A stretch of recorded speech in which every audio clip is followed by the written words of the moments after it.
session is live on YouTube too. Okay. Now we can start. Friends, this is Shailesh Kaushik. Ours is a team where Center of Excellence for Apparel Handicraft made up Sector Skill Council under the leadership of Dr. Rupak Vashisht, Textile Association, which is being represented in the form by Mr. Ritesh, Institution of Engineers, which is being represented through Mr. Dinesh Kumar, Chairman, Dr. Kothari, who's domain expert and ex-professor emeritus IIT Delhi, Dr. Anusuya, doctorate from IIT Delhi and having her own startup under the brand name NanoSafe. And soon we'll be joined by 3 experts from USA and UK also.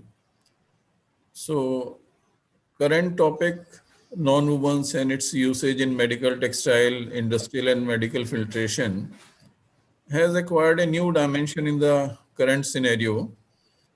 And of course, textile has been our expertise of different bodies and focus area for pretty long time. But of late, technical textiles in general and medical textiles in particular have acquired a new significance. Non-ones play a significant part of it. So with these introductory words, I'll request Dr. Rupak to say a few words about his body and the relevance of current topic in current scenario. Dr. Rupak, please. Thank you, Shailesh. So all eminent panelists and dear participants, namaskar. I represent the Apparel, Made-ups and Home Furnishing Sector Skill Council. Now, this is a sector skill council which has been created by the Ministry of Skill Development and Entrepreneurship and NSTC. Now, these councils had been set up by the government to actually, you've heard this often this particular term as Skill India. Skill India mission of the Government of India. So these sector skill councils, which are predominantly industry bodies, so these sector skill councils have been vested powers of assessment and certification also by the Government of India. So represent the apparel, made-ups and home furnishing sector. And we were in fact set up in December 2013. The main purpose of setting up of the sector skill councils is basically to first of all lay the standards of skilling. They lay the standards of skilling in the country by identifying the job roles in a particular sector. Like in apparel sector, we identified that there could be 45 different job roles. And then specifically making the standards, which are qualification packs technically. So these are called national occupational standards of the country. So when the question of standards, the skilling standards, India comes, then the national occupational standards, which have been created by Apparel, Made-ups and Home Furnishing Sector Skill Council, are considered as the national standards. And all the skilling trainings take place on those standards. Next, we have created enough infrastructure. All the these institutions or government have to take affiliation with the Sector Skill Council, and thereafter we conduct the trainings of trainers, and then only the trainings in the respective institutions start. We often conduct, we call it STT, short trainings, and beginning, that is December 2013, till date, we have skilled, trained and certified more than 15 lakh persons in the country in apparel sector alone. And flagship scheme of the government of India, that is Pradhan Mantri Kaushal Vikas Yojana. So what we have done is we have created the max number of jobs in the apparel sector for this particular scheme. Now we have created two centers of excellence. One operates in Tirupur and it's in Delhi, Mathura Road. These are all state-of-art, centers of excellence where the research work actually takes place, and they are model centers.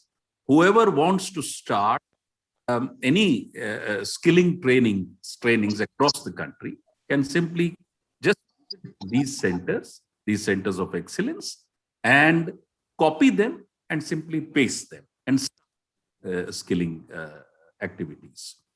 And experts, very high eminent experts, are associated with these excellence. And what we basically do, see, as far as the main council is concerned, there we keep conducting these short-term trainings, the recognition of prior learning trainings, and blah, blah, blah. As far as these centers of excellence are concerned, here what we do is what the industry demands. Industry basically, now we have done enough for the base level workers, but we have not actually done enough for the supervisory level in apparel sector and the managerial sectors, managerial section also. So what centers of excellence actually specialize is that, creating the MDPs, the management development programs. We also find a word called SDPs. SDPs are two: one, supervisory development programs, and programs. So, and this is purely as per what the demands. So industry demands particular kinds of special training, special kind of trainings. And this is what these centers of excellence are actually doing. The best part is that these are, funded by the government. These are funded by the end users, whether it's the students or the industry. So industry pays for it or the students pay for it. So it's normally all other skilling, programs are funded by the government, but these specialized kind of programs are conducted as per the requirement of the industry. Now here we felt that because of the pandemic, you've seen that the entire world, kind of hedchal, we call it. Everybody started making PPE kits. Everybody started making these masks and all that, without actually going into the details that whether for the medical textiles or medical requirements, specific kinds of stitches are needed in these PPE kits. Otherwise, the virus can actually travel out of this. So, and there are many other technicalities involved in the making of these PPE kits or these masks. Now, en masse production has started, perhaps without knowing the technicalities of these requirements which are there. So we have identified this, and we said, fine, the entire world, these PPE kits and other medical kind of textiles are being prepared. So why not educate people? Why not educate the end users and the entire ecosystem as to what exactly is technically required? So we have basically in this entire process, we have got the help of various friends, various associations, and various eminent personnel. And what we are basically now trying to do is just trying to educate people as to what exactly rightly is needed with these efforts. So we shall be trying, the series has started today, and this will go on. And even we are trying to, very, very soon, a few professors from abroad also would be joining these discussions, so that even more kind of knowledge comes into this particular process. So I, first of all, would like to thank Mr. Shailesh Kaushik in organizing such a nice, a step, such a nice initiative, and would like to assure him that the help of Apparel, Made-ups and Home Furnishing Sector Skill Council will always be there in taking this forward. I wish all the very best to the organizers, and would like to now take this forward, Shailesh ji.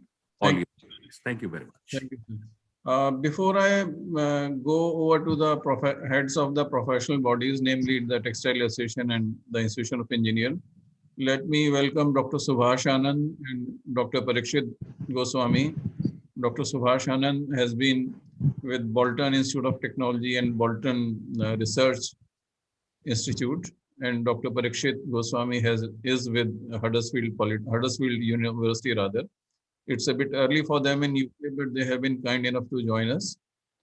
Now I go to Shri Dineshi to speak few words about the body and the disciplinary activities we are having at Institution of Engineer, which includes textiles also, polymer science also, chemicals also, environmental science also. Dinesh ji, please.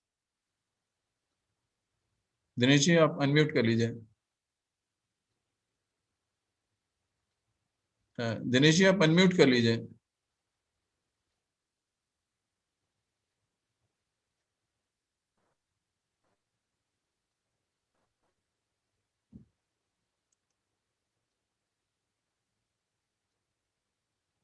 Dinesh ji आप unmute कर लीजिए.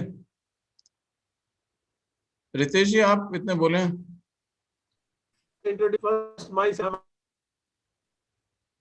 Mr. Ritesh is the Vice President of Textile Association India, the Delhi unit.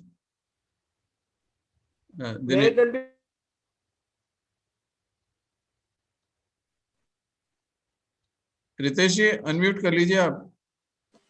Yeah. Good morning, everyone. So, a warm greetings to all the eminent panelists and all the participants. So, as Shailesh ji has spoken, that I am representing Textile Association here, and along with two more members from my managing committee, Sri Rajiv Pandey is here, Sri Rajendra Saxena ji is here also from Textile Association. So as you all may be aware that Textile Association is a body of textile professionals. It is a very old body, and it is in fact doing work as a bridge between industry and the academia, the stakeholders in the textile and other related fields. So it is providing a platform for all the initiatives that has been taken by different stakeholders as per the requirements of today's. So Textile Association is arranging its own activities also in the form of conferences, seminars, and other programs. So, we have a team of office bearers headed by Mr. D.K. Singh, who is president, and Sri Rajiv Pandey is here from Textile Association. Regarding this training program for the use of non-woven in textiles. So since the Textile Association is already in coordination with many industry partners and academia institutes, so in my view, it is a very good initiative, and by brainstorming on such platforms, we can definitely go ahead and come out with some conclusive outcomes. And also, I would like to point out that Textile Association has also represented on many platforms and take up such issues with the government authorities also whenever it is required at any stage. Sri Shailesh Kaushik is also a senior member of Textile Association, and all other participants are also involved with us as its members. So wish all the best to this initiative, and thank you, Shailesh ji. I would like to thank you Ritesh ji. Dinesh ji आप तब unmuted थे. I'll request you to speak few words about the Institute of Engineers and textile activities there. Also other multidisciplinary activities, which includes environment, chemical, polymer. Okay, sir. Thank you.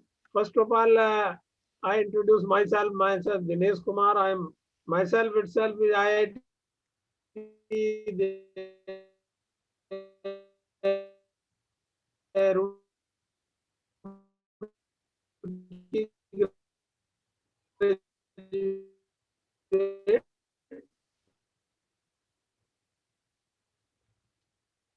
is since I think we introduced it 1954 or so. Textile unit is also one of the main division. At present, Sailesh Kaushik ji and our Praveen Rajput ji is looking after the activities of textile division. And as far as Institution of Engineers is concerned, because as I've told, we are multidisciplinary. Any name that is available in Institution of Engineers. And most of the IITians and the AMI holders are the members of this body. And in all over India, we are having 125 centers and around 3 lakhs corporate members, all, all from all the divisions. As far as textile is concerned, in Delhi, we are having around 50 our fellow and the corporate members, and all over India are around 4,000 member of the textile division, and one full-fledged textile division board.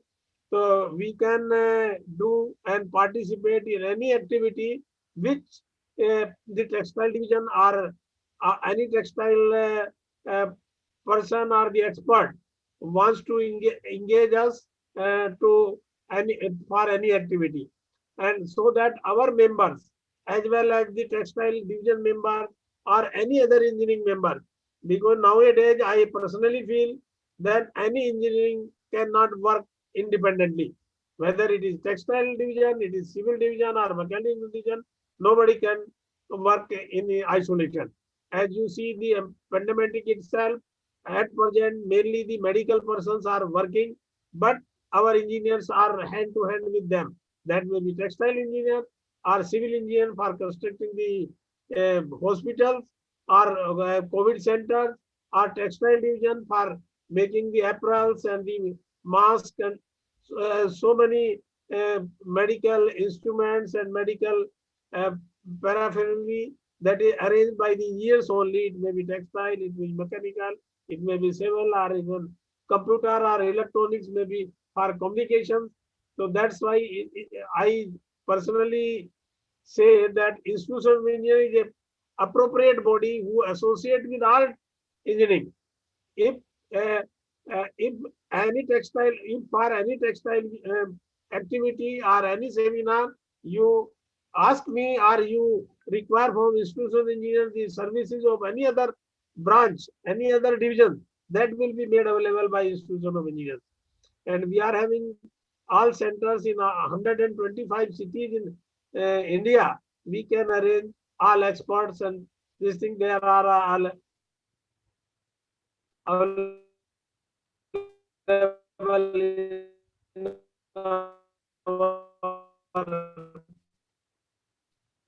in panel. One our earlier chairman, 2010 and 12. I think most of people you may be knowing. He was a very good professor and London professor in IIT Delhi. And we are in touch constantly in IIT Delhi and textile divisions and others.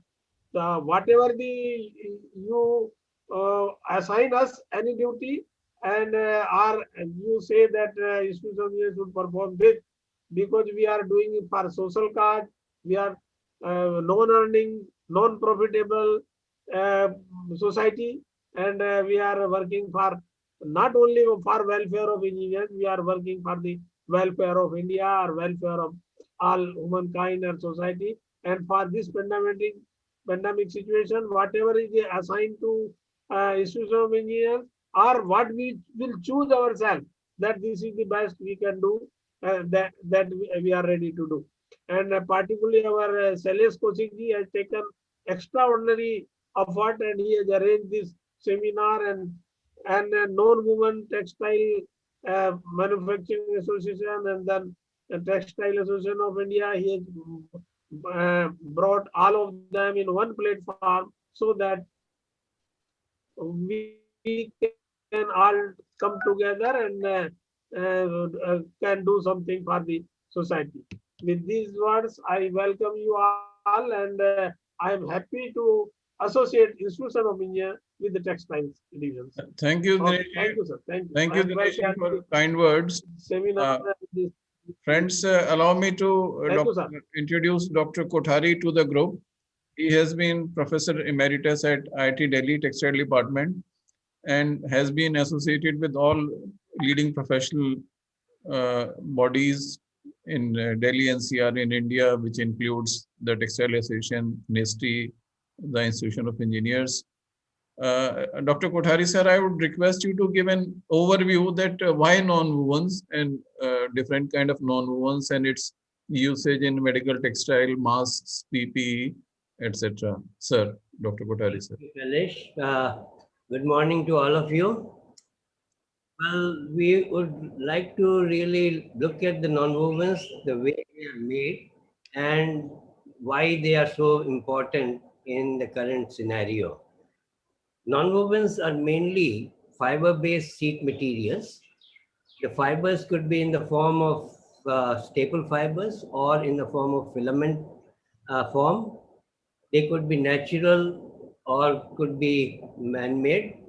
And it's possible to really convert these fibers into seed and then bond them together by a variety of means: mechanical, chemical, solvent, or thermal means.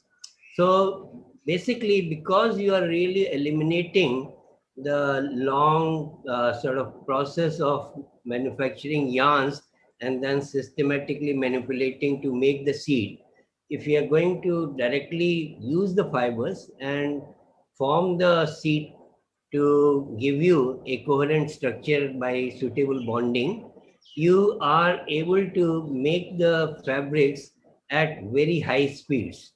The speeds could be hundreds of times of what is possible with weaving and knitting. So it's possible to really make these seeds at very, very fast speeds, and the cost of production obviously goes down. So you are really able to get low cost material, has many unique properties. So not only the cost of the fabric becomes low because of the manufacturing process, but also because of the way the fibers are manipulated in the seed, are bonded together, you are able to get very many unique characteristics in the fabric. Actually, the barrier characteristics could be very special. Filtration properties could be very special. The compressional properties could be very special, or there could be many other properties which we can really engineer in the fabric much more easily as compared to what we can really do with the traditional processes. Other advantage is that you can make fabrics of very low GSM and also very high GSM. So you can really make fabrics of 7 to 8 grams per square meter to maybe 2000 or above grams per square meter. So you have a very wide spectrum of materials which are possible to make. And the other advantage is that even if you can start with the polymers and directly make the filaments and then lay them in the seed form and do the bonding in one continuous operation. So basically, non-woven manufacturing process consists of the fiber formation or fibers, and then laying them in the seed form, web form, and then use a variety of means which are available for the bonding purposes, and you really have a fabric. So these fabrics, because of their low cost, high volume, and also engineering ability to have many different properties, are used in a very wide range of applications, including what we are really today focusing on is the medical application or the industrial filtration application. But we can also really use them for um, many sort of durable uses. So we can use nonwovens because of their low cost as well as their properties in the disposable applications, like as in many of the medical fields, in terms of hospital clothing, in terms of the various PPEs of used in medical as well as many other sort of industrial applications. And you can also use them in semi-durable applications as well as in the long durable applications like in geotextiles, where they are supposed to really last for very, very long time. So it's possible to really have product which could really be of single use type, or you could really go in for a product which would really last for a long time. We have very wide applications of nonwovens, and we have a range of technologies which have been developed. A lot of innovations have occurred over the years, wherein specific engineering properties have been added to the product to really suit a particular technical application. So nonwovens are largely used in technical applications which are really becoming very, very important. And with the current sort of medical sort of emphasis world over, nonwovens are extensively being used in the medical field, both in the hospital surroundings as a clothing for the hospital staff, as the mask, as the personal protective equipment used in the medical surroundings, or they could be used in many other sort of applications which are of personal use, of personal nature, like in the baby diapers, sanitary napkins, or in other sort of uh, adult diapers, and so on and so forth. So we have a very wide range of applications which are possible. And since you said that the production process is fast and simple, you are able to produce large volumes of materials with this particular type of technology, and you could really engineer the product in a way which suits the application, or really which meets the requirement of the application. So in this particular program, various people are going to look at different aspects of nonwovens and their uses in medical or industrial applications. And I hope that as we go along during the uh, course of this sort of program, we would really learn a little bit more about the type of technologies which are being used, the type of innovations which are being made world over, and the type of products which are being currently being sort of produced to suit or meet a particular requirement. So with this, probably I would stop at this moment and let the others talk about. Thank you, Dr. Kothari, sir. With your blessings, we hope this it will be able to achieve the desired goal. Now, I have woken up some gentlemen early in the morning in UK, and so I'll request Dr. Parikshit Goswami to Dr. Parikshit Goswami, who's with Huddersfield University. I keep on using the word polytechnic because I understand earlier it was a polytechnic at the time of Dr. Gandhi, Dr. Kim Gandhi, and he's an expert on technical textiles and medical textiles. Dr. Parikshit, please. Thank you very much, Shailesh. I'll, though I don't know much about this initiative, but today I can kind of understand where it is going, and I congratulate you for doing such a thing. I will just add to something that Professor Kothari said. Non-woven, see, the most exciting thing about non-wovens is, even if you see in the medical field, non-woven is used for hospital environment material. So we are doing some work. Some of them I published, so you can have a look, with Leeds Teaching Hospital to understand how fabrics interact with the bacteria, absolutely at a fundamental polymer level, so that we can tackle hospital acquired infection. On the other end, we are doing work where we are developing implantable materials to replace heart tissue with non-wovens. So the spectrum of work, implantable material, non-implantable material, hospital environment material that you can do with non-wovens is absolutely fascinating. What is more important is non-woven is a very porous material, and you can actually, using the manufacturing process that Professor Kothari was referring to, you can vary the porous structure a lot in non-wovens. It gives you the flexibility.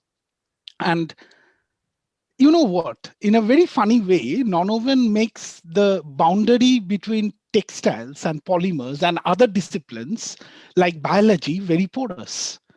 And that is why I think we have another at least 50 years of very exciting research coming up with non-wovens. And it is high time that we all embrace that change. We get involved with those changes. And therefore, this initiative is even more commendable, that you are going into it at the very right time, where we need to develop our skills. Look at the pandemic, right?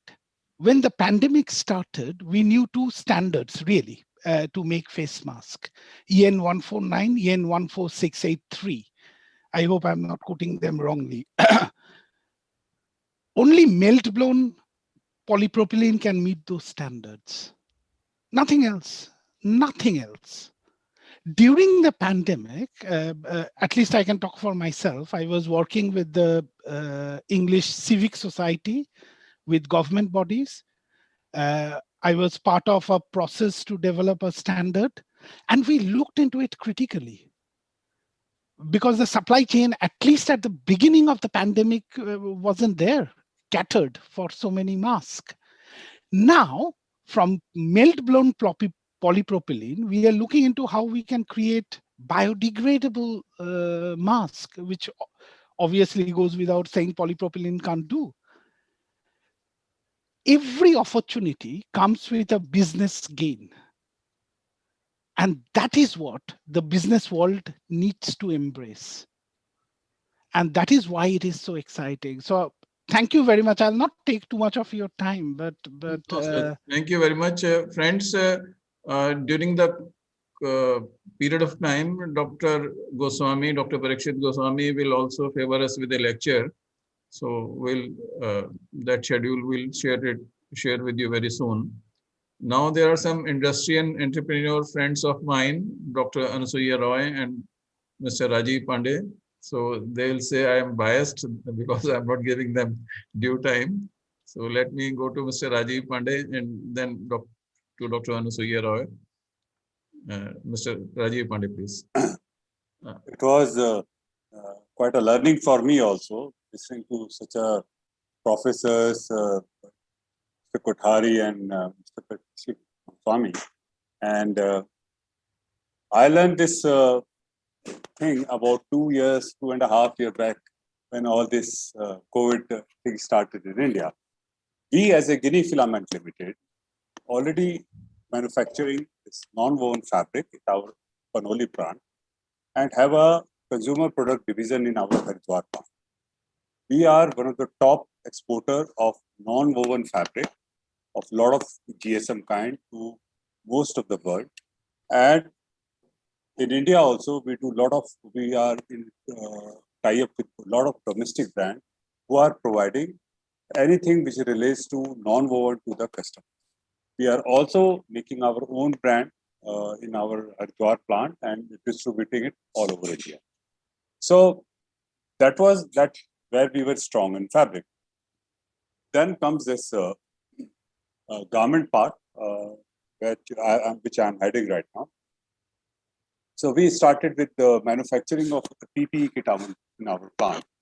Thankfully, I had a support from my own plant in Panoli, so we were able to get all the certificate related to the fabric from CITRA and other institutes, and then the real challenge of manufacturing started. It was a big experience for me from importing machines to India from China when everybody was trying to import at that time. Trying to convince the agent over there to send me the machine as soon as possible. Setting up the line, which should be free from any germs or anything, bacteria all around us. Making a very clean area so that nothing should touch that. Getting the right kind of sealing tape from China. Trying different sealing tape from India so that I can fulfill my India dream, but unfortunately, none of them could qualify for that. So I had to buy it from China. In fact, even I'm buying it from China. And then getting it tested from CITRA, getting certification on blood penetration and everything.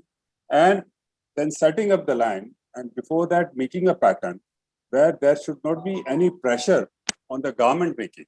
You see, this is again a very important part that a lot of these government organizations who are dealing with this PPE kit does not understand the pressure part on the garment. What they put is they put any picture, any specification, anything on the tender, and they ask for that. Then we have to go back to them, explaining them that why it has to be changed like that, why this sample will look like that, so that if there will be a lot of pressure, any pressure on any area, then the chances of tape getting distorted or getting damaged will be there. So we recommended to Uttarakhand government, we recommended to MP government to change the design so that they can make a better, we can make a better garment which can cater to the need of the people on the street. We set up the line. We made all the changes in machines. We bought the heat sealing machines, and we started from the day one on manufacturing for different tenders of the government organization. Right now, I am still making for different government. I'm doing it on spun bond. I'm doing it on spunless. But since my own product of spunless is much more better, we are doing breathable, non-breathable fabric on that. And government is now even demanding non-breathable fabric also, which is quite expensive also, but people are demanding for that. And just now I had a call from the customer who was asking for non-breathable, breathable spunless fabric. And we are trying to cater to the need of the people. And since I could see that we thought that it is over in 1 year, but I could see that this is going to be a going process where we have to stay safe. We have to keep ourselves safe from the environment around us and make sure that the thing should also keep on running. And I'll be talking about more technicality on type of machines, pattern making and other thing, which helps a PP manufacturer to get a better productivity, a better shape on the garment in my coming lecture. With that, thank you very much, Salish, for this opportunity. Thank you, Rajiv. And now I come to Dr. Anasuya. I am glad about IITs that their research, their doctoral and postdoctoral fellows are also becoming entrepreneurs. Dr. Anasuya is one of them. Dr. Anasuya, would you like to update us about your product and non-wovens and medical textiles? Absolutely. Thank you. Very good morning to all the eminent panelists and dear participants. So just to give a small background about myself. So I'm Dr. Anasriya Roy and I head a startup called NanoSafe Solutions. This is an IIT Delhi incubated startup. We are currently incubated in IIT Delhi. To give a small academic background about myself, I did my master's as well as my PhD from the same institute. I was also a DART scholar where I spent a significant amount of time in University of Stuttgart, Germany. Post doing my PhD, I always wanted to convert some part of the research that I did in my PhD into something more tangible. And that is where this idea of entrepreneurship came to me. And I thought that maybe if I can translate some of the lab skill ideas that we are doing at IIT. So India has been home to many bright minds, but unfortunately we do not see many entrepreneurs out there who are able to translate research scale into a commercial scale. And that is exactly the challenge I wanted to take up at NanoSafe Solutions. So we incorporated our startup NanoSafe Solutions. We started with mainly antimicrobial technologies, very powerful antimicrobial technologies, which can kind of disrupt most of the microbes, including viruses, including SARS-CoV-2 virus, in fact. We were working in that domain and we were about to kind of roll out our first antimicrobial technology and product out in the market. And that is when lockdown happened, and that is when we faced a severe crisis around the world. At that point of time, we did realize, in fact, a few of the speakers also highlighted there had been a huge shortage of non-woven based fabric, which are the raw material for making of the masks. And most of these materials were, getting, we were importing that from China or, for example, for other parts of the world. And at that time, because of the huge choke in the supply chain demand, the non-woven materials were not coming into India. We were not able to roll out that many masks which were being demanded by the present market. Although I'm a huge fan of non-woven fabrics and huge fan of what applications non-woven fabrics can do. My basic engineering is on textile, so I'm kind of fascinated and excited by the world of non-woven textiles. Dr. Goswami, he highlighted very nicely what the huge spectrum of applications that non-wovens can do and the kind of hold or impact it does have in our daily life, starting from diapers to geotextiles, which is kind of an application which is there for more than a decade or so. But at that point of time, we needed to find alternate raw materials, alternate sources of textile materials to kind of roll out a mask which can be reusable as well. Non-wovens, although it is it's a versatile material, but still reusability still remains a biodegradability as well. So coming from that mindset, we kind of made a mask based out of an alternate technology, in which we tried to make the filtration standards as per the N95 standard by NIOSH, which is more than 99.99% at 0.3 microns.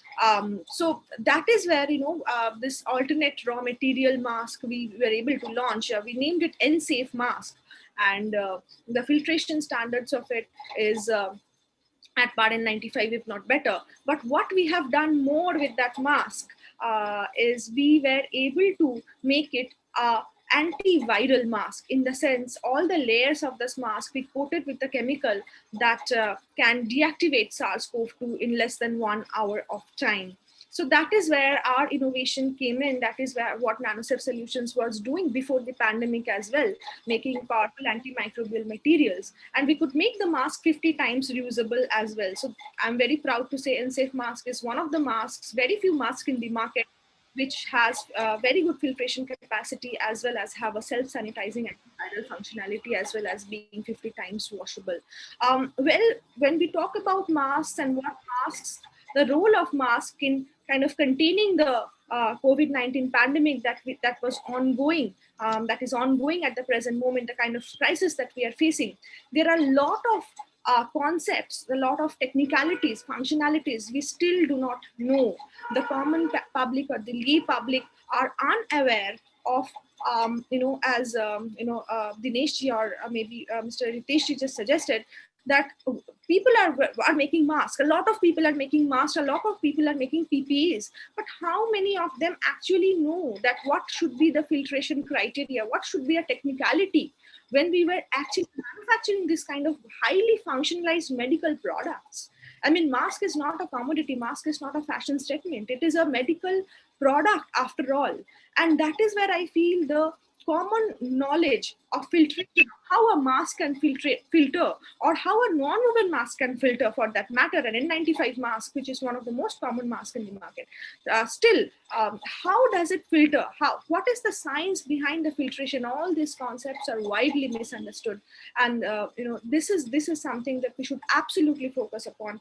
And I thank the organizer, Mr. Shailesh Kaushik ji, for organizing such a wonderful event in which the common people can also come in and imbibe some of the knowledge that, how it filters and how can masks actually save us, because there's a lot of people I see who are using the masks a wrong way, and therefore they are containing or they are contributing to the kind of the spread of the SARS-CoV-2 infection.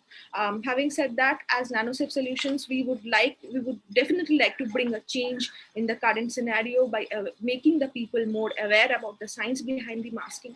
I would also like to state the fact that we are very happy to have exported 40% of our production to some of the developed countries of this world, and we are very happy in doing so because we feel that we were able to stand by them in a crisis situation, and an indigenous technology coming out of an IIT lab could help them in fighting the pandemic. With that, I would like to end here, and I would be very happy to listen to the other panelists. Thank you, Dr. Roy.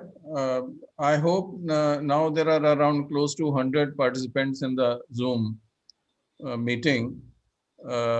From the panelists, I hope they have got 360-degree view of the topic.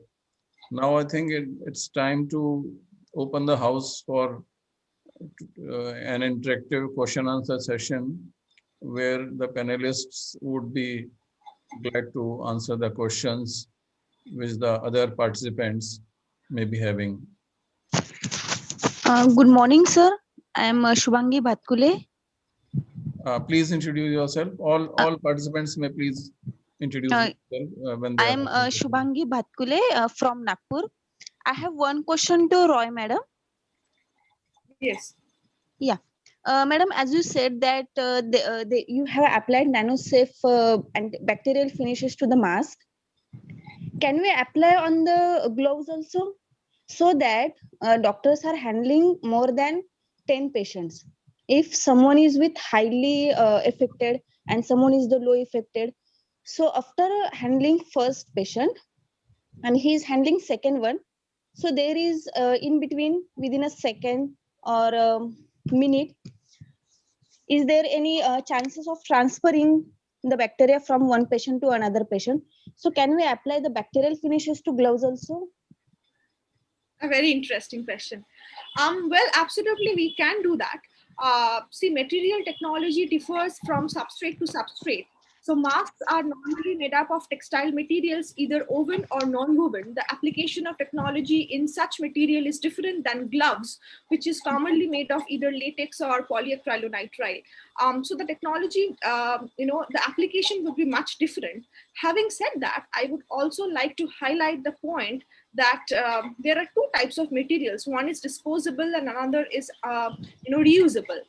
Normally gloves are disposable kinds in which either one person or a doctor who is handling a patient is supposed to dispose it off when he moves off to the other patient. This has been made in such a way so that the contamination does not transfer.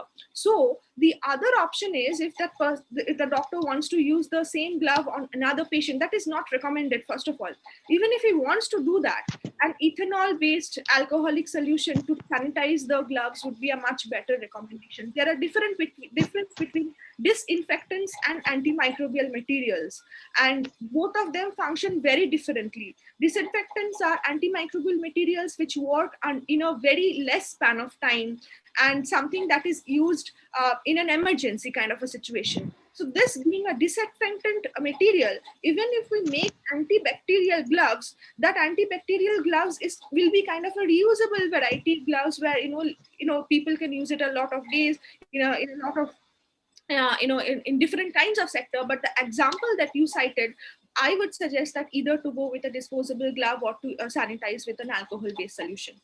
But answering your question directly, yes, we can make antimicrobial gloves. Also, ma'am, I have another query. That in the recent situation that they don't have time to change the gloves. Okay. So can we do N microcapsulation with the sanitization to the gloves? I'm sorry, I did not understand that question. Like a perfume fabric. Okay. There are small capsules in the fabric. So if you rub, then they will break and come out the scent. So likewise, there is one process called micro encapsulation. Can we encapsules with sanitization, means any kind of sanitizer? And when you handle one patient, you just rub your hands, so that sanitization comes on the surface of the gloves. So that will be antibacterial. And then again, he can handle the second patient. Yeah, absolutely. A very, very interesting idea, in fact. We do understand that encapsulation, it has an application in different kind of finishes. It is used in textiles as of now. But this particular application that you suggest, for applications coming from a business perspective, because I have been dealing with businesses for the last 1.5 year. Cost and cost efficiency is a very, very important factor.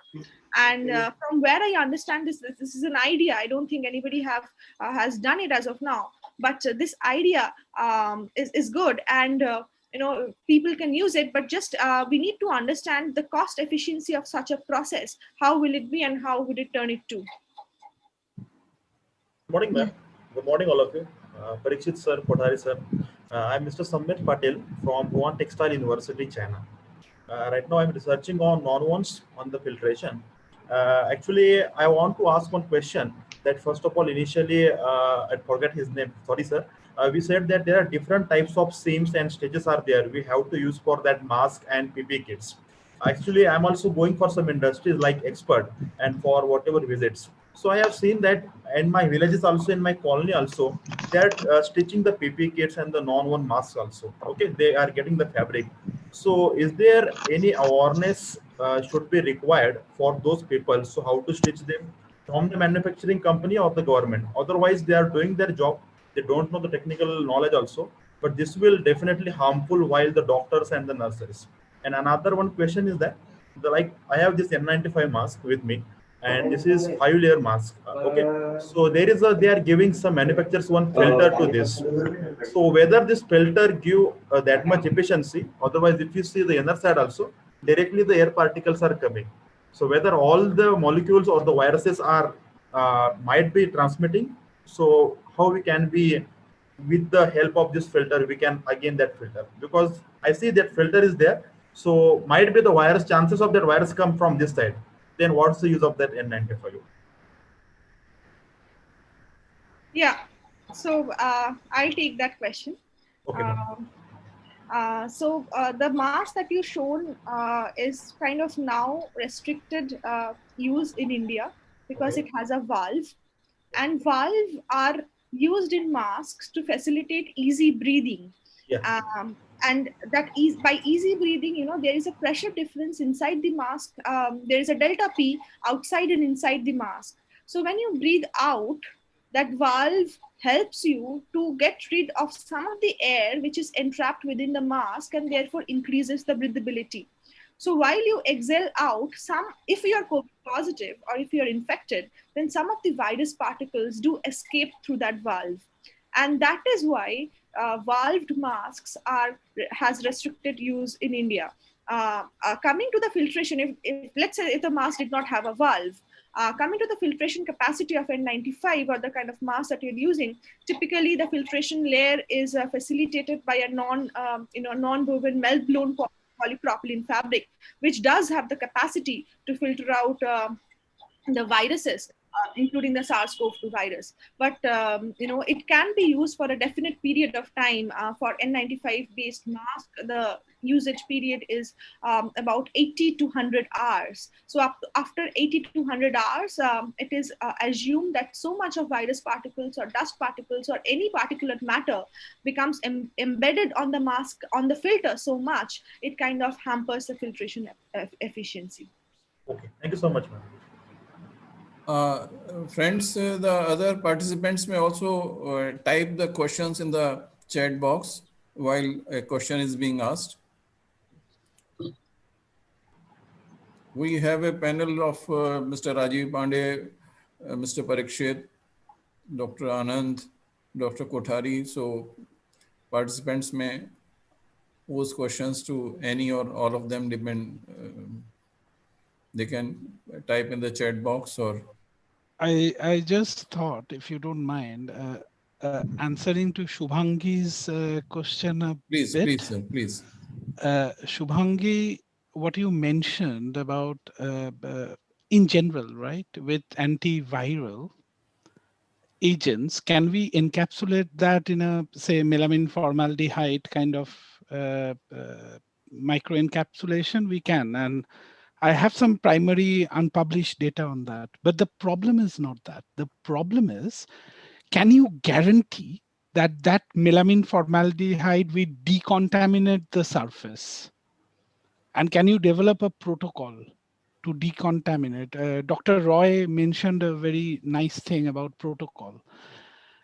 We can't, in this stage, we can't. And in medical environment, if you can't make sure that the protocol of how the melamine formaldehyde breaks an antiviral agent releases and the load of viral in that environment, you can't do anything. For example, in UK, we incinerate every PPE. We don't try to even recycle that because it's a very high risk to take. So can we do it as science, antiviral melamine formaldehyde? 100%. There will be published papers, many of them on that. But should we do it? At least in the committees I was being part of, I will seriously discourage that in a pandemic situation. Hope that helps. I am not contradicting to anything Dr. Roy said. I'm just trying to complement it a bit. Thank you. Friends, some questions are coming in the chat box. The panelists may like to take them. Meanwhile, this teaser was primarily meant to give you a 360-degree view of what the certificate course is intended to cover. The certificate course we intend to have from sometime in May, which will cover the whole spectrum of non-wovens to masks to PP to industrial medical filtration. As Dr. Parikshit Goswami said, the spectrum is huge. On one end, you have artificial limbs. On other hand, the basic end, you have non-wovens. And as also Dr. Balram Bhargav also said of ICMR, that one should not be in silos. But in this course, we'll sort of confine ourselves to physics of it or some kind of chemistry or biochemistry of it, because once it's on the chemistry or biochemistry sides, it's also steps into the medical side of it. So unless there are clinical trials on that and verified data and trials, it will be difficult to share it on the industry. The idea was to make the student and the industry and the professionals agile to this field of medical textiles, because that is the need of the hour. And in apparel sector, there is a saturation, but the same paraphernalia, the same infrastructure can as well be used for medical textiles as Guinea Filaments has done, who, by the way, has strong base in conventional textiles in yarns and fabrics and conventional garments. So we'd love you to have on our course. I think there some questions have come in the chat box. The panelists may like to answer them. Let me answer the question posed by Vasanta Babu. Sir, depending upon the standard of living in India, all are using cloth mask because it is cheap. That's why situation is not solving. Let me comment on this particular statement. So masks are supposed to filter out any virus particles or any contaminants that are in the vicinity of the wearer. Having said that, even cloth masks or woven masks, woven cloth-based masks do have the filtration capacity to filter out the same. As a common person or as a person who is buying the mask, there are few gold standards which needs to be taken care of while we are choosing a mask. The first one, of course, being filtration. So even a cloth mask can give you a very high filtration. Of course, a non-woven based mask does give you the filtration. What we need to see is the kind of filtration mentioned on the on the pack or the product packaging, and see what kind of certifications do they have. Do they have a citrus certification? Do they have some standard body certification which states that this mask will have this much filtration? If it has it, it does not matter whether that is a cloth mask or a non-woven based mask. Thank you, Dr. Roy. I think some more questions have come up. The panelists may take it up as per their domain expertise. There's one from Mr. Sudhir Grover, from Anushri.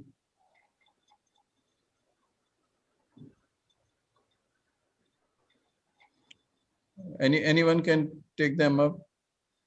Well, I'll take one up so that others can get time to think a bit. Sunita said, what kind of impact will non-woven materials have on the environment as it is non-biodegradable? Non-wovens are non-biodegradable. Non-biodegradable and biodegradable properties are not related with the structure of the material. It relates with the chemistry of the material. So polypropylene non-wovens are not biodegradable. Yes, we all know that. But if you can make the same thing with solvent-blown non-woven using cellulose material, then it will be biodegradable, and you can functionalize them to become biodegradable. And we have proof that many a times as a scientific community. I did some primary work as well. So that is where the invention needs to happen. And if they are not biodegradable, what happens to the environment? How long is the string?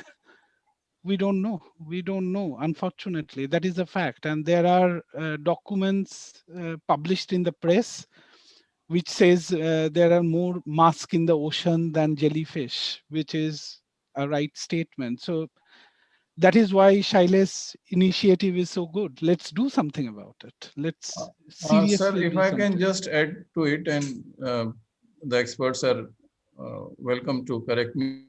One, you see, at the end of the day, it's the commercial side of it has also to come into picture. So of course there are biodegradable or natural materials which can be used in medical textiles, but at the same time we also have to have a look at the carbon footprint. The overall carbon footprint of a polypropylene or polyester viscose. How much is it? A viscose fiber per se may be biodegradable, but it may be having much bigger carbon footprint. So we have to strike a balance. Having said that, there are very many researchers going in the labs, say in IIT Delhi, in IIT Mandi, in nano scale, where they are recycling PET material to make some kind of a nano membrane. So I feel it is high time to expedite those researches also and to bring them to the commercial world so that the teething troubles can be taken care of, because any entity has to be commercially viable. As on this point of time, of course, we can't wish away the polypropylene. We have to live with it because that's a need of the hour. But in medium or short term, of course, we have to look at the biodegradable. Environmental concerns of nonwovens and the type of waste they generate as of now is a real issue, and I think scientists should really look into this very seriously. How to dispose of the material safely is a thing which needs to be looked at, and also as Goswami said, that how to really make materials which could really be biodegradable and probably could really disintegrate easily is a thing which would take some time to really become commercially viable.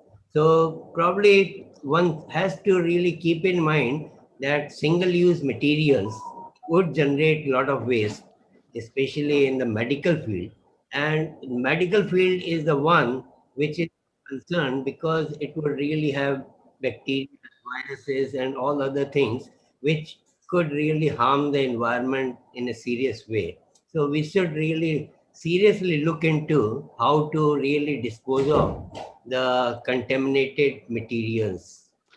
That's the area, sir, where the interdisciplinary approach could come into play. For example, a medical textile non-woven waste could be used in reinforced geotextiles, reinforced bricks, because once you sort of incinerate it or use it in a brick kiln at a higher temperature, the reinforced brick may be having higher compressive strength also. So you are doing two purposes. You are disposing of virus loaded non-one material. No, And I think how to handle the virus loaded material safely is a serious thing which should really be yeah. in a very, very At least in medium term, we have to live with polypropylene. No, we have to. I be aware agree. of the issues involved. You have to be aware of the issues, and Yeah. I completely agree. And that's why in UK, for the point that Professor Kothari mentioned, in NHS everything is incinerated. Every medical waste is incinerated. And you are talking about recycling mask. The ground reality is, if you have a poly cotton T-shirt, even in developed countries, that goes to landfill because none of the councils are equipped to deal with a complex composite waste. Ground reality. So you are so right, Shailesh, that we have to do a life cycle analysis, not only from a technical perspective, but from a commercial perspective, and find solution based on that. The journey is long. No, what I was trying to say that something which could not be reused in medical domain, a non-woman PPE or mask, could be used in geotextile or build tech. Yeah. So in that way, it's a circular economy. You are disposing it off without harming the environment. You could use it in bricks in pavement, in sidewalk. Yes, Shailesh sir, taking your point into consideration, Parikshit sir, if you don't mind, can I extend that point? Yeah, absolutely. Okay, sure. Yeah, this is a very good point that we can take into recycle and circular economy, but that is again to into limited area, because suppose N95 masks, those who are using in the medicals, in the hospitals for surgery, that we can collect from door to door. But those masks which are using by the people like common people, us, we will likely throw. It will be very difficult to collect that. But hardly we will go for the door to door and only. So it will be a bit difficult task to collect that, and we have to that, as Professor Kothari sir told, that we should not get any effect like suppose for example the virus is on that mask and again it will be infect more, so it should not be happen that. But this can be happen into the only hospitals, in big hospitals, like we can killing the viruses on like UV also, like any medical other treatment. But it's difficult to get all the masks from the community, and it will be again to disinfect that. What You about see, your opinion? it also depends on the country. If this rule Yeah. is there in Singapore, it will be implemented in next 1 hour. No questions asked. If you don't do that, you have to shell out $2,000. So it also depends to a great extent what kind of civic sense we have. Yeah, true, sir. Mr. Shailesh, to close the, if I may, this is Pranil here. To, Pranoy? yeah, this is Pranil here, Mr. Shailesh. Pranil, okay. Yeah. Just to Friends, also, continue the let me discussion, welcome Mr. Pranil Vora from USA. Thank you, Shailesh. Just to close and add my point to the No, you're not discussion. too close. You joined late, so you have to pay for it. Speak a bit about your area of research in non-wovens and medical textiles. Sure. So I started if you my can journey also have your video on. I was actually having some technical issues. I was getting kicked out of the meeting. So yeah, briefly I'm just introduce about connected your to the lab, about yourself and your domain-specific activities in non-wovens and medical textiles. Absolutely, I would be glad to. So I pursued my bachelor's from DKT, and then I continued my education, post-graduation master's in textile engineering. My major was in advanced nonwovens and polymer science from NC State University. And then I got affiliated with the Nonwovens Institute, which is the leading premier institute having a wide research-based background with corporates worldwide in nonwovens. I would just like to add to this discussion related to environment and also being technologically feasible. So we came up with this new nonwoven fabric that is a biocomponent fiber. It is made of biopolymer PLA and from NGO and polypropylene. This provides significant strength and bulk with equal effectiveness and filtration. So not only that, NGO, like this biopolymer from PLA, PLA biopolymer, it improved the productivity of the sperm bond process by at least, I would say, 30 to 40%. So this was one of the researches we recently finished when we got a grant from the state and at the NWI. So I was working as a lab manager at the Nonwovens Institute. So leveraging these benefits, we could also, produce enough material to make at least 1 million masks per week. So I would say we are now talking at a level where it is not only environmentally friendly, we are going in the right direction. It's just that we are not there yet.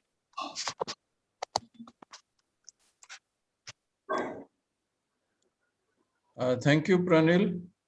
Some questions have come in the chat box. If the panelists would like to take them.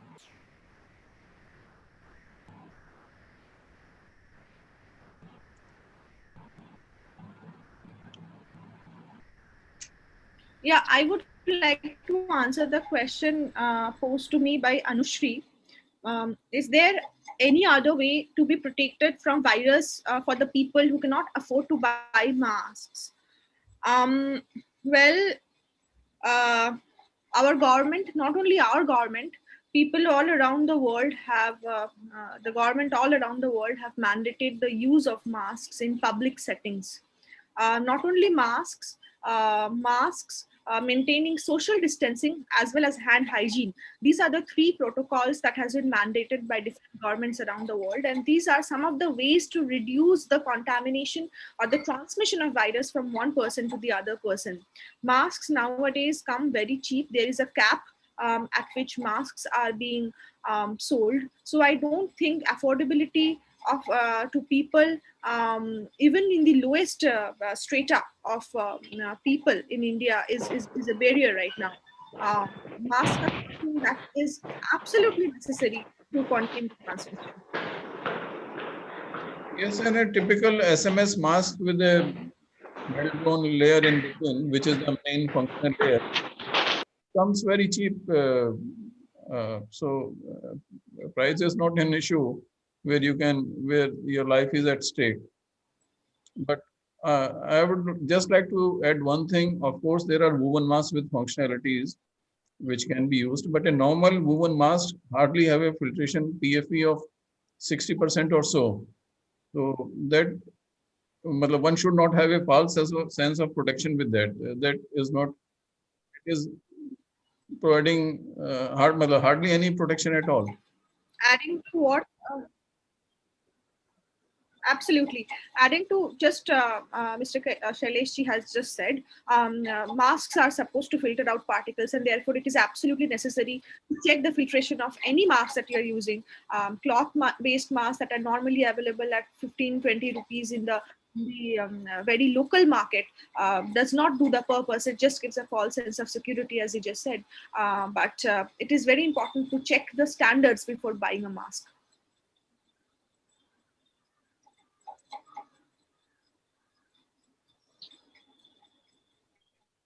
About the non-biodegradability, of course, Pranil has spoken, and sooner, at some stage, we'll also be joined by Dr. Sheshadri Ramkumar for a lecture, who's in USA, and he is predominantly using cotton for non-one material.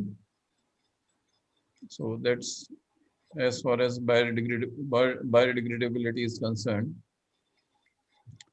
Dr. Subhash Anand sir, would you like to enlighten the audience with any input? You have to unmute yourself, sir.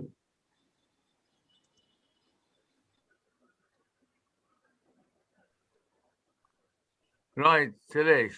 Sir. No, I'm quite happy. I'm very. I mean, I'm enjoying listening to it, and I don't have any particular idea.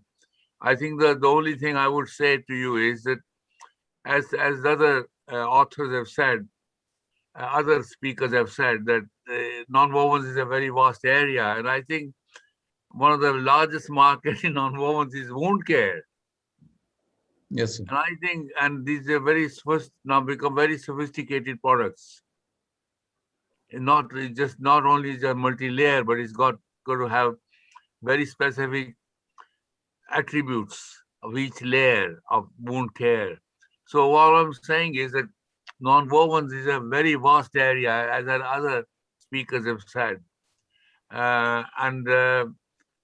so it's a very exciting area.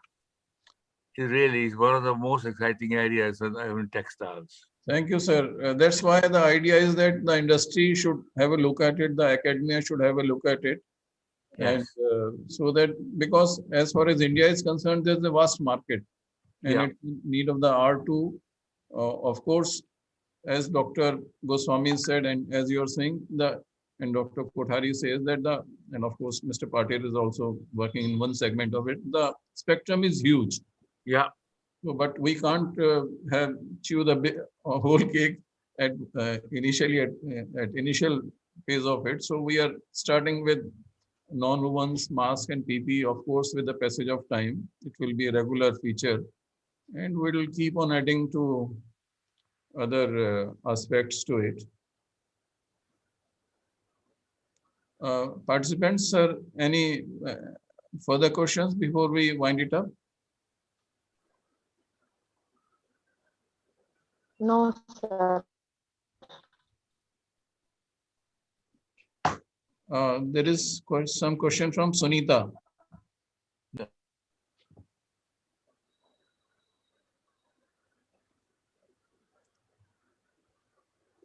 Non-wovens manufacturers, there are mainly three kind of non-wovens: spun bond, spun lace, and melt blown. So spun bond and spun lace, there are manufacturers. Spun lace, Guinea is there, and I think Arvind and Welspun are also there. Spun bond, there are many. Unfortunately, the shortage is in melt blown, which does the main filtration as far as masks are concerned. So there the number of plants are relatively less. As of now, most of the import is happening from other countries, from China, etc. Before the pandemic, it was easily available material, but due to this COVID-19, the prices and supply has inflated, but it will stabilize. But as on this point of time, the supplies of melt blown are limited.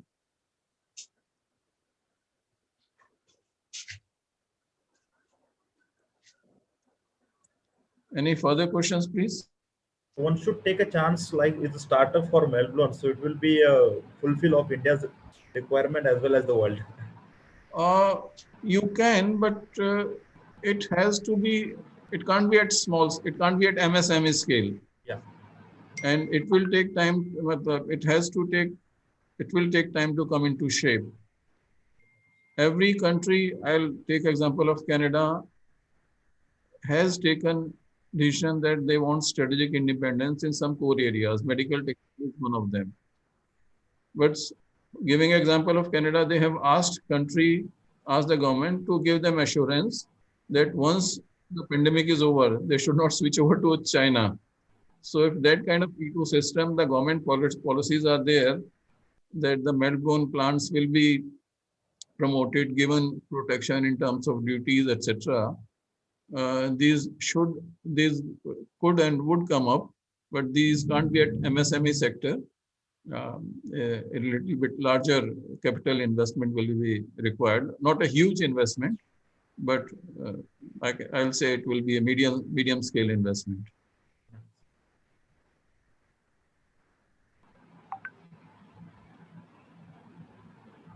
And in melt-blown plant, the kind of polymer that you are using, that plays a crucial role in terms of intrinsic viscosity, etc.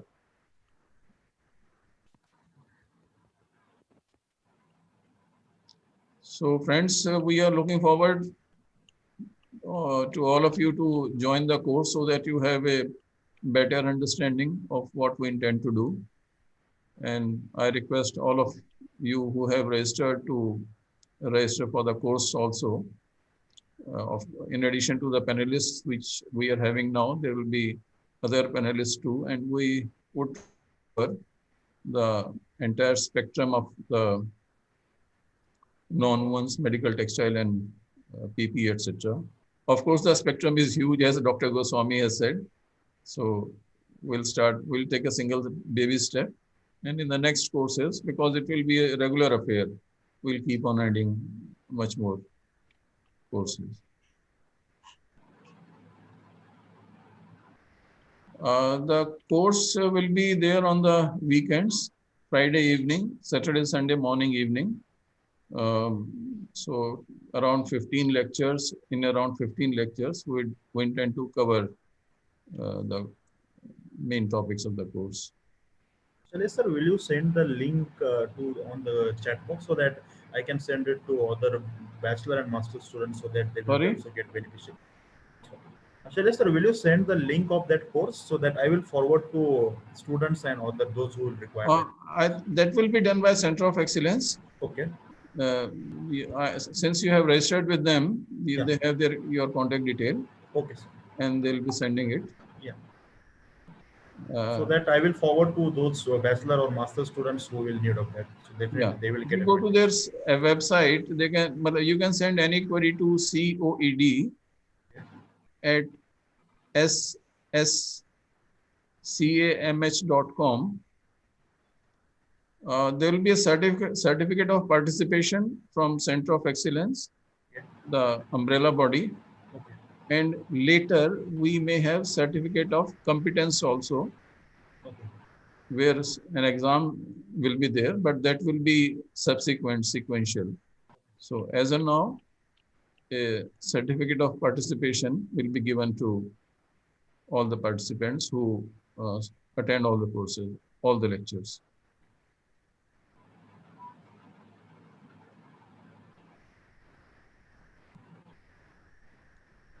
So should we wind it up, sir?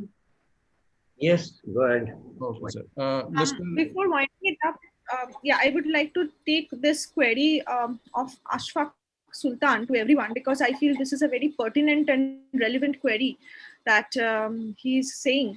What kind of a mask is recommended? What should I pay attention to while buying a mask? So I took up this question because I felt that this kind of questions are kind of very common and prevalent in the minds of the common people, and because mask is an essential commodity now. So to answer that question, filtration, of course, is a very important thing. So filtration at 3 microns at point and at 0.3 microns. Both of these two filtration standards have to be seen and checked before buying a mask.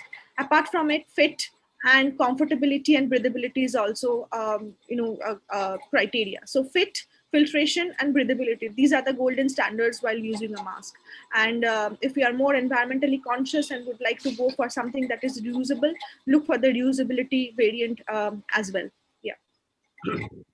I have some questions for the participants. What do you think we should cover in this course apart from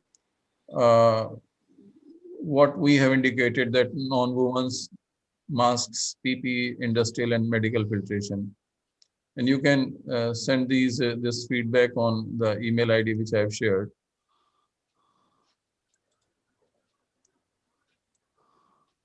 That is coed@sscamh.com. I request Mr. Vipul to share that ID to everybody. I think he has already done that. Sir, it's already there in the chat box. Yeah. Mr. Vipul, any closing remarks from COE? Sir, it has been a great learning experience during this course, and you and me have been a part of from the starting of developing this idea of coming up with this course. But today was another eye opener for us also, our Center of Excellence team also.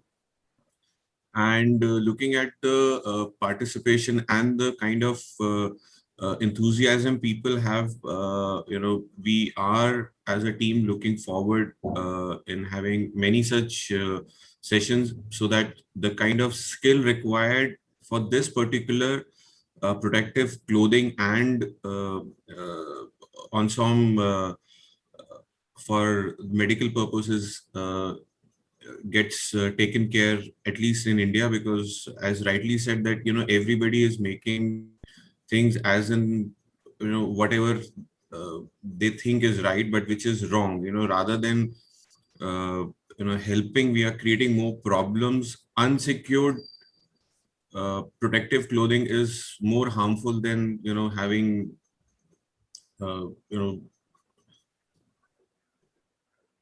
I don't know what to say, but yes, I think standards are very important because it's a matter of life and death. Yes. So there are very strict standards in European Union and USA in terms of NIOSH standards or EU standards or IN standards.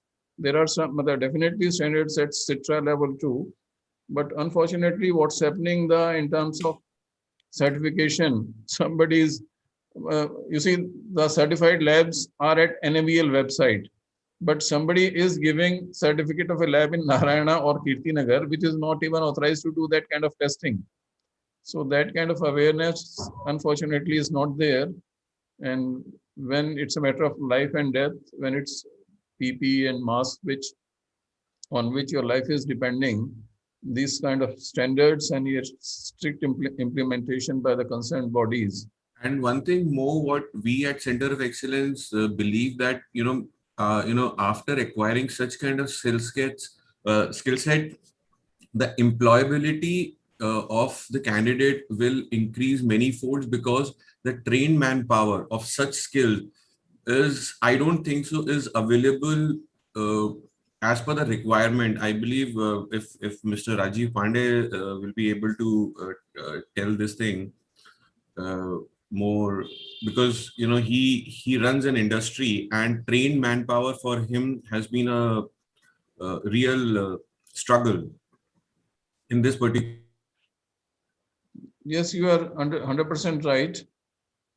I think Mr. Rajiv will echo your thoughts, and that's why we have requested and have been graced by this August panel of Dr. Kothari, Dr. Roy, Dr. Anand, Dr. Goswami, Mr. Pranil, so that the participants have a 360-degree view of this topic, be it the entrepreneurs, be it the existing apparel manufacturers, be it professionals, be it the students who are undergraduate or postgraduate students, because they embrace this technology, understand it, and take it up further. I now propose a vote of thanks to all the panelists, without which this effort, this initiative would not have been possible. Dr. Kothari sir, Dr. Anand sir, Dr. Anusuya Roy, Dr. Parishvit Goswami, Mr. Pranil, Dineshji, and Diteshji, because the institutional support of Textile Association and Association of Engineers is equally important. Thank you, sir. So we look forward to all of you to join the certificate course. And of course, the panelists will also be there as speaker for their convenience. Okay, thank you, sir. Thank you. Thank you, sir. Thank you. Thank you. Thank you very much. Bye-bye, everybody. Yeah, stay safe. Take care, everyone. Nice. Bye. Thank you, and be safe. Yeah, Thank you, everyone. Get vaccinated, please. definitely. Yes, sir. Right.